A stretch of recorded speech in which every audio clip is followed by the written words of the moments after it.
안녕하세요. 16년째 랩터스 팬 외길 인생의 로이스터입니다. 이번 시간에는 다가오는 2020-2021년 시즌에 대해서 프리뷰를 갖는 시간으로 꾸며보았습니다.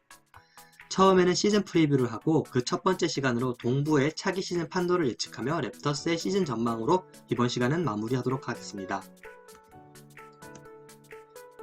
다가오는 2020-2021년 시즌은 12월 23일에 개막전을 갖습니다. 프리시즌은 이보다 2주 빠른 12월 12일에 개막을 합니다.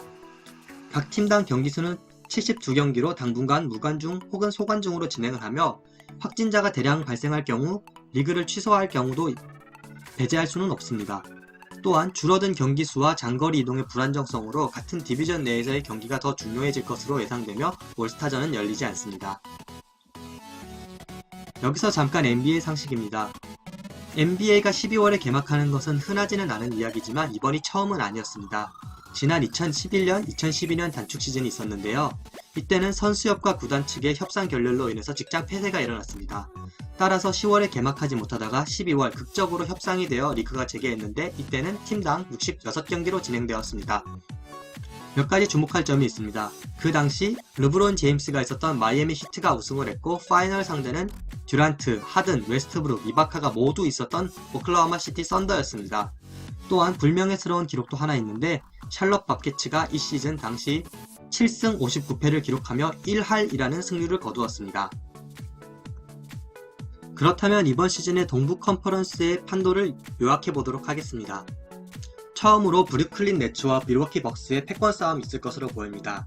아킬레스건에서 복귀한 케빈 듀란트가 이끄는 브루클린 네츠는 강력한 우승 후보로 점쳐지고 있으며 따라서 지난 시즌 1위를 한 야니스 아데토쿤보가 이끄는 밀워키 벅스와 우승을 다툴 것으로 예상됩니다. 중상위권 팀들 역시 무난하게 플레이오프를 진출할 수 있을 것으로 보입니다. 제가 생각하는 중상위권 팀들은 마이애미 히트, 보스턴 셀틱스, 필라델피아 세븐티식서스, 토론토 랩터스, 인디애나 페이서스가 있습니다. 자체적인 순위 다툼은 있겠지만 플레이오프를 못 갈 전력이라고 생각하지는 않습니다. 하지만 대대적인 보강을 마친 애틀랜타 호크스가 이들의 순위 다툼에 끼어들 수 있는 다크호스로 예상됩니다. 한편 플레이오프 막차 경쟁을 놓고는 굉장히 치열해질 것으로 예상됩니다.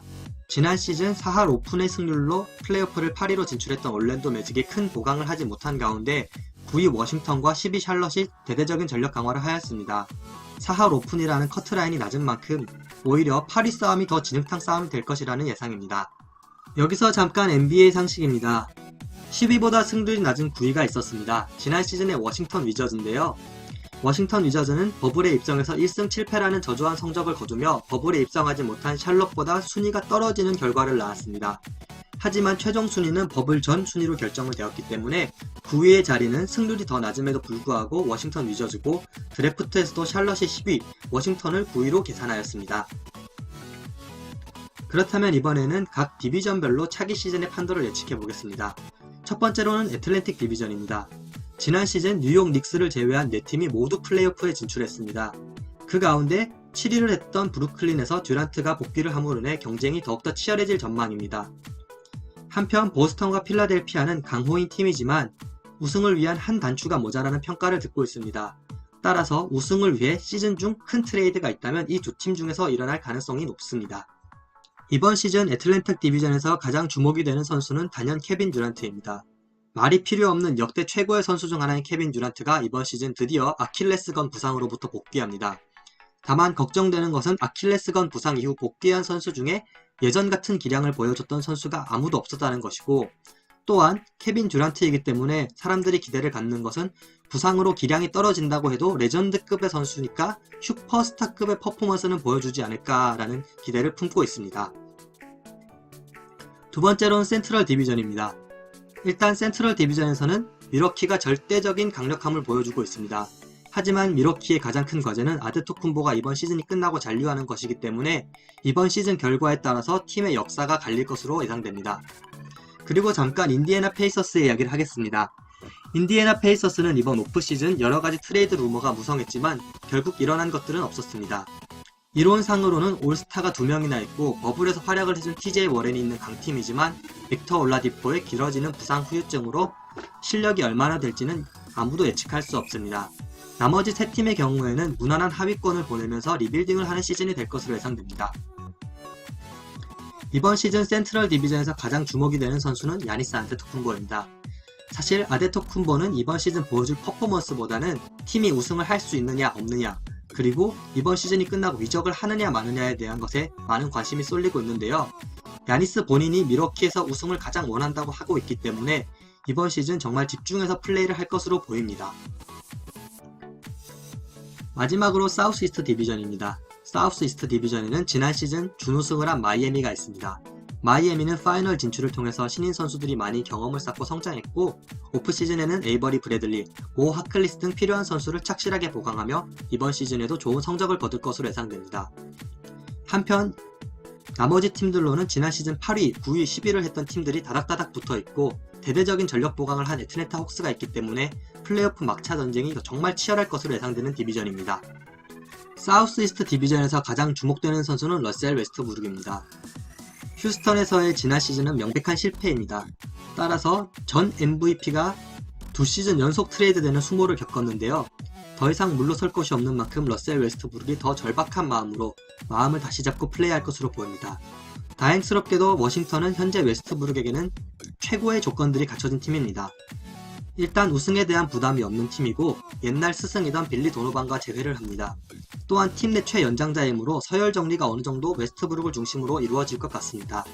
따라서 본인이 가지고 있는 탐욕 본능만 자제하고 팀을 플레이오프로 이끌 수 있다면 반등에 성공할 수 있을 것으로 보입니다. 이번 시즌의 토론토는 위더 노스가 아니라 위더 사우스가 될 것 같습니다.